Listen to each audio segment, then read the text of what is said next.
Welcome to the weekly review for week 14 for the Freedom Fantasy League. Now that we're all rested, it's time to be tested. The Rambo is just within your reach. So make all the right moves. Your fantasy IQ doesn't approve. And don't forget the lessons that the season did teach. All right, so let's go on to the scores for week 14. All right, Blitz destroyed Oh My Gato, 201.95 to 152.05, creating a ton of momentum as he heads into the race for the Rambo. Admittedly, I was a little loose with my lineup this week, considering it really didn't matter, if I won or if I lost. I mean, I was pretty much locked, into the 8th spot, but I wanted the romance. Okay, the romance of playing this stack, so the only stack I have is Jordan Love and Jaden Reed, so I wanted to play it. So I did, I just wanted to play it one more time. And, it bit me just like I thought it would. Okay, it really was. Yeah, I mean, they combined for, 28 points. Yeah. So, anyway. But it did, but no big deal. It was kind of a bye week way I looked at it. I was just having fun with it, but whatever. It did feel terrible, though, starting the week off with the goose egg in my wide receiver spot. That was on Thursday, so that did sting. But the MVPs for Blitz was Justin Jefferson and Joe Burrow, who combined for 110.45 points alone. Yeah, so you add that to the suddenly surging Jerry Jeudy, and man, you have a team that's heating up at the right moment. It's crazy, yeah. So I'll go over all the upcoming opponents, in the playoff preview coming up. Yeah, so all right. So the head of the household was established as Forum Blazing Sword slayed Blue Hair White Dragon 161.5 to 137.60. Yeah, completing the season sweep of his spouse. And like Oh My Gato, Blue Hair White Dragon is kind of back into the playoffs, with the losing streak. And on the opposite side, according to NBA Jam rules, Forum Blazing Sword is officially on fire with 3 wins in a row. So the past Bipocalypse hit BHWD hard, so she should recover nicely from the loss. And spoiler alert, these two will play part of a juicy storyline in the race for the Rambo. Moving on, the gut digested Saquon Barkley in the Super Mariota Brothers 202 to .40 to 145.75. It finally happened. It finally happened. The gut hit a winning streak in the final 2 games of the season. And like Indiana Jones grabbing his hat right before the stone wall fell, the gut split away right before the mortar landed right on him. Yeah, so it was a tough year for the gut. But with the bad luck bug behind him, he's a dark horse favorite for the Rambo next season. Yeah, don't forget, everybody. Yeah, he might not have a good season this season, but he's a 3-time fantasy football champion, winning a fantasy football championship last year in another league. So, it was just bad luck that hit this guy. All right, so that leads us to the match of the week. All right, so in a week where all of our teams were truly on a bye, there was little reason for drama. Okay, sure, there was pride in where you finished the season, but the actual finishing places are far from being determined except for 2 places. So this match of the week is all about the excitement of the game we play. So the match was supposed to be pretty straightforward.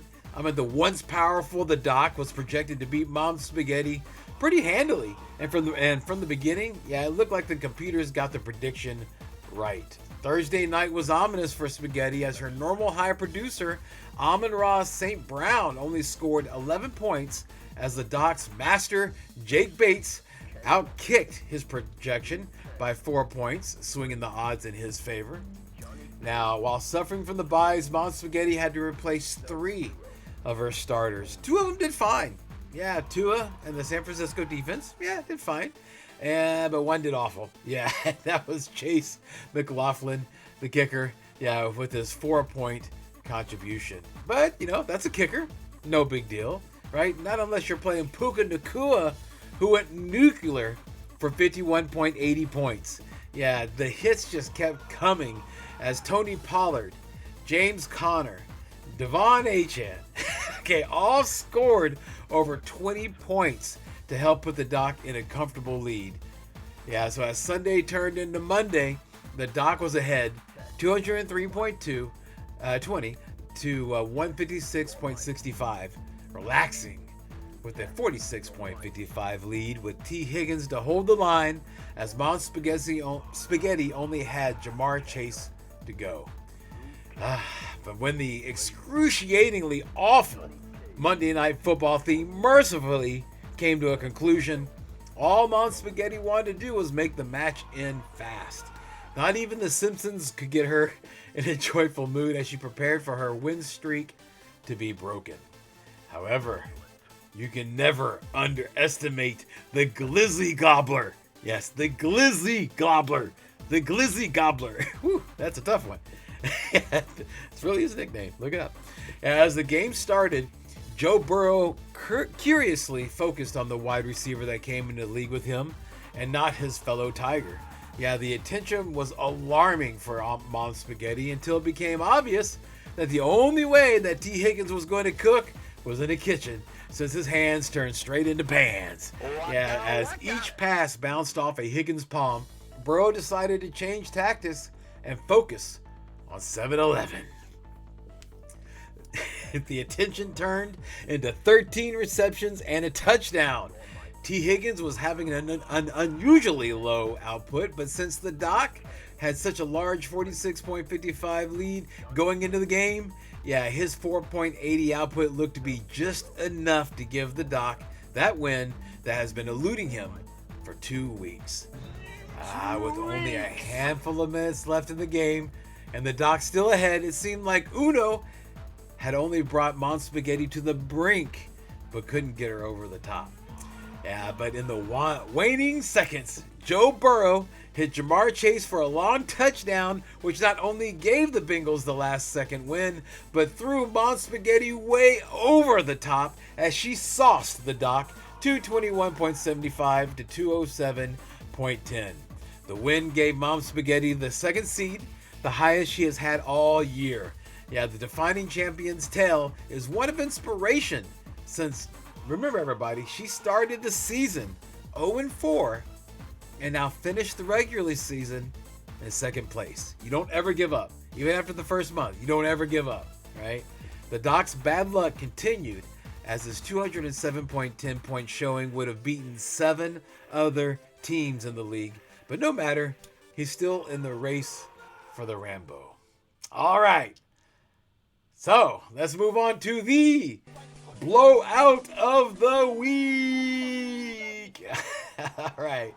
Now, this match was a notice to the league that Snake Eyes doesn't take losing well.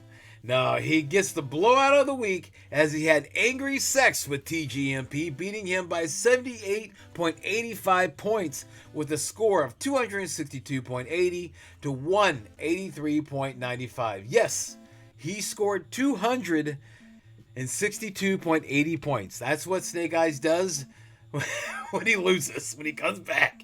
Angry, yeah. Now, TGMP really did have a good showing, as he wasn't the lowest scorer in the league by any means. He just got Josh Allen. Okay, basically, that's what happened. The Buffalo Bills quarterback set records, being the first fantasy football player ever to score 6 touchdowns by way of 3 passing and 3 rushing. Yeah, he set a record in our league that will no doubt stand the test of time, as he scored 95.30 points on his own, and Snake Eyes' stack of Allen and Khalil Shakir scored 128.40 points. Two guys, 2 players, 128.40 points. Now that's how a stack was supposed to work. Okay, yeah, so Snake Eyes also had 4 other players score over 20 points, leading to the blowout.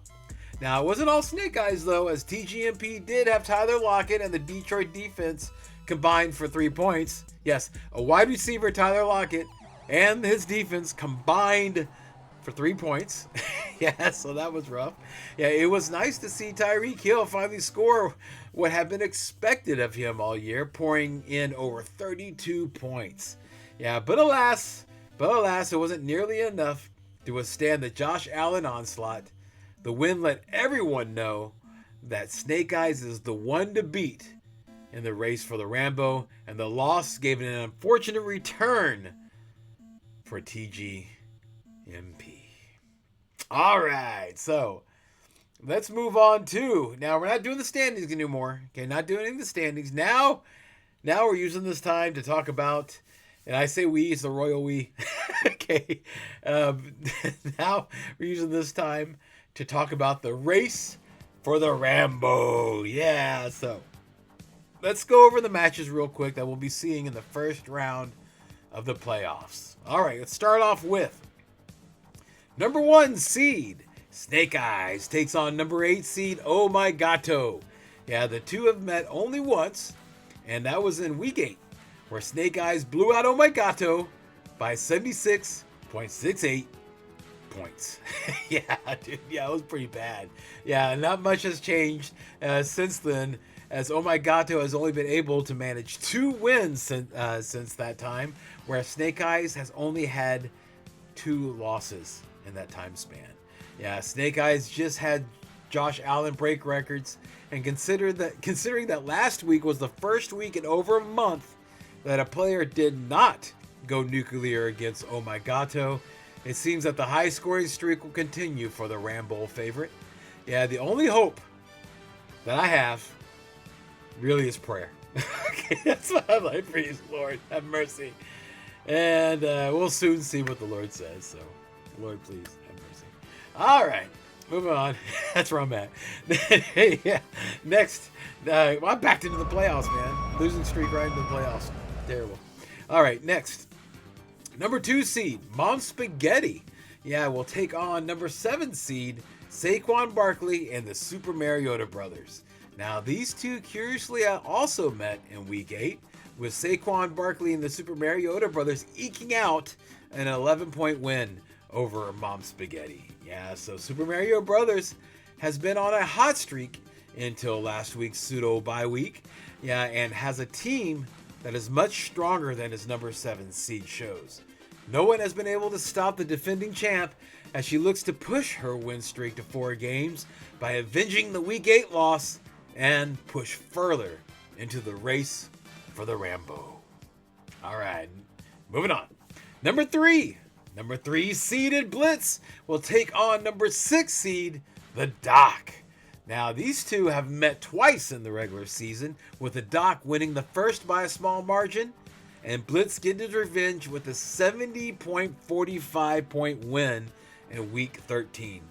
The Doc is currently on a 3-game losing streak, also backing into the playoffs like me and BHWD. But he is currently favored. The Doc is currently favored in the match as Blitz looks to keep his hot streak going, being a Rambo favorite as the only team in the league to beat Snake Eyes twice. Yeah, so we'll see what goes there. All right, next one. Last one, I think. Number 4 seed, Blue Hair White Dragon, will take on her husband, number 5 ranked Form Blazing Sword. Yeah, twice have they clashed, and twice Form Blazing Sword was the victor. So BHWD being weakened by last week's bye might not be the main reason why she lost. Yeah, another team that is backed into the race for the Rambo, Blue Hair White Dragon, is currently on a 3-game losing streak, while Form Blazing Sword is surging with a 3-game streak of his own. However, it's a winning streak. Yeah, this match is setting up for this family to be nuclear in more ways than one. All right, so that was the Rambo. Now, it's time to move this thing on. Thankfully, next year when you watch these videos, you're not going to see this guy sitting next to me. Yeah, so this is going to somebody else. All right, and you'll notice that there's 2 teams that were excluded from the race for the Rambo preview, right? That would be TGMP and the Gut. Now, since this is a new playoff format, I mean, it's uncertain if they will join the consolation bracket in Week 16. So we'll stay in a holding pattern before we declare whose name is getting mounted on the mortifer. However, I've done my research, and I'm kind of leaving the door open just so I don't have any egg on my face type of thing. But whenever I looked and went down the line for the weeks to look at the consolation bracket, it was all from players from 1 through 8. So I think the mortifer has been already determined. All right, so right now though, it does look like the final regular seating standings will be the determining factor, meaning that for the second time in 3 years, it looks like TGMP will get the mortifer. Yeah, so we'll get a final determination soon, but TGMP, yeah, I'd be clearing off a space on that shelf if I were you. Yeah, it looks like it's coming your way.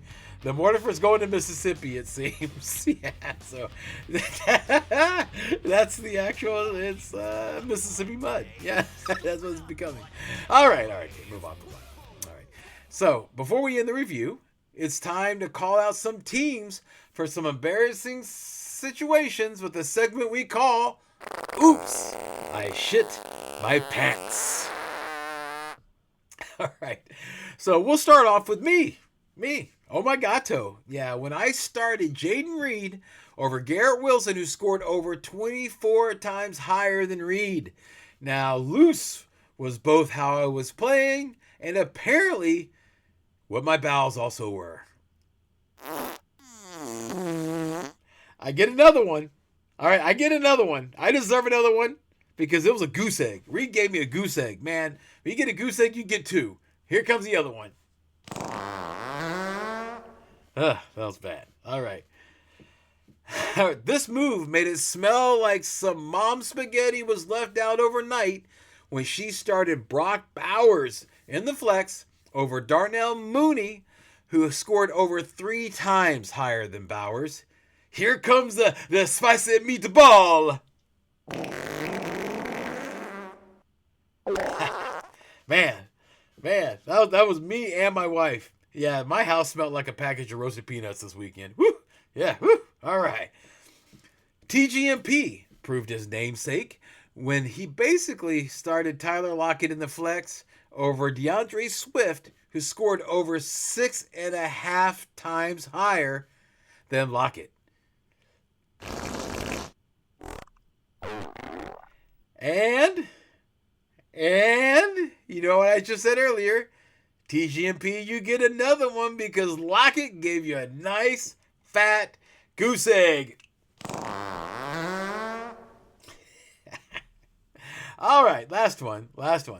Even though he won, the gut was bubbling when he started Jacoby Myers over Jordan Addison, leaving Addison 61.30 points on the bench. Here comes the boom from the bowels.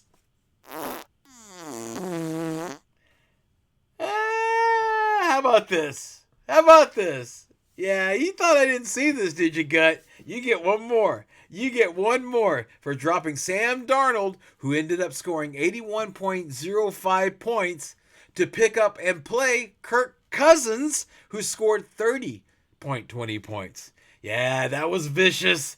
Can we please get a courtesy flush? All right. Okay, all right. So that wraps up the Week 14 review. But one quick note, everybody. So just a request. All right. As we enter the race for the Rambo, can we please make sure and remember that we are all family and friends here? I said we are a keeper league. Okay, we are a keeper league, so you are free to pick up whoever you want. But if you don't have any more games to play, please don't pick someone up if you don't intend to consider them as a keeper for next season. Yeah, don't be a butt, please. Yeah, so I know you're all naturally not like that. I know that. We would not be in this group, this amazing league if we were like that. We're not. But man, it gets crazy in that fantasy football playoff trenches. Okay, it does. You do some silly stuff, so just please, yeah, let's just remember we're all family and friends here. All right. So with that, congratulations to the winners, consolations to the losers, and see you guys and gals next week. And of course, In honor of my bro, Co-Commissioner Steve, be strong, be of good courage, and long live the Republic. Good luck, everybody. Well, except for you, Steve.